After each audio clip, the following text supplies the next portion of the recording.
ഇല്ല ഇല്ല ഒന്നുമില്ല. ഇല്ലടാ. കുഞ്ഞ്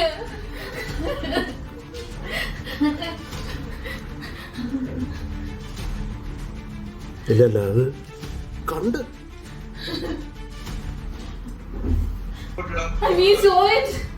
നമുക്ക് ഇവിടെ നിന്ന് കാണാൻ പറ്റും. ഞങ്ങൾ കണ്ടോണ്ട് നിന്നതാ.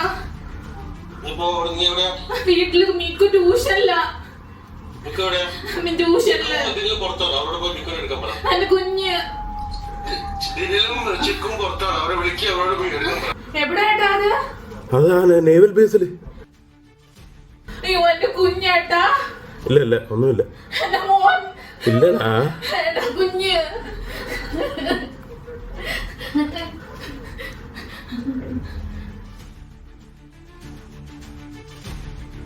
ബഹ്റൈനിലുള്ള ദൃശ്യങ്ങളാണ് ഈ കാണുന്നത്. ബഹ്റൈനിലെ നേവൽ ബേസിൽ, അമേരിക്കൻ നേവൽ ബേസിൽ നേരെ ഇറാൻ നടത്തിയ ആക്രമണത്തെ ആളുകൾ നോക്കിക്കാണുന്നതിൻ്റെ ദൃശ്യങ്ങൾ വലിയ ഭയപ്പാടും അങ്കലാപ്പും ആധിയും ഉണ്ടാക്കിയിട്ടുണ്ട് എന്ന് നമുക്ക് ഈ ദൃശ്യങ്ങളിൽ നിന്ന് കേൾക്കുകയും ചെയ്യാം. എന്തായാലും ഗൾഫ് റീജിയനിലാകമാനം യുദ്ധത്തിൻ്റെ ഭീതി പടരുന്നു എന്നതാണ് ഏറ്റവും ഭയാനകമായ യാഥാർത്ഥ്യം എന്നത് പറയണം. കാരണം ഇപ്പോൾ ഖത്തറിലും കുവൈറ്റിലും ബഹ്റൈനിലും എല്ലാം സ്ഫോടന ശബ്ദങ്ങൾ കേൾക്കുന്നു. ബഹ്റൈനിൽ പലതവണ സ്ഫോടന ശബ്ദം ഉണ്ടാകുന്നു.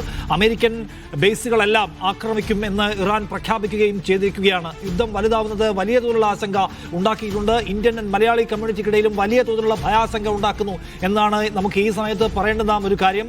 അപ്പോൾ ഗൾഫ് റീജിയനിൽ നിന്നുള്ള ഒരു പൊളിറ്റിക്കൽ പ്രഷർ ഈ യുദ്ധം അവസാനിപ്പിക്കാൻ എന്തുമാത്രം ഉണ്ടാകും എന്നതുകൂടി നോക്കണം. 4 ദിവസം ആക്രമിക്കുമെന്ന് ഇസ്രായേൽ പ്രഖ്യാപിച്ചിരിക്കുകയാണ്. 4 ദിവസം കൊണ്ട് ഇറാനെ ഇല്ലാതാക്കാൻ കഴിയുമെന്നാണ് അവരുടെ വിശ്വാസം. പക്ഷേ ഇറാന്റെ റിട്ടാലിയേഷനിൽ, പ്രതികരണത്തിൽ എന്തുമാത്രം ഡാമേജ് വേറെ ഉണ്ടാകുമെന്ന് പറയുന്ന വലിയ ആശങ്ക, ആധി അവിടെ നിൽക്കുന്നു എന്നത് കാണേണ്ട കാര്യമാണ്.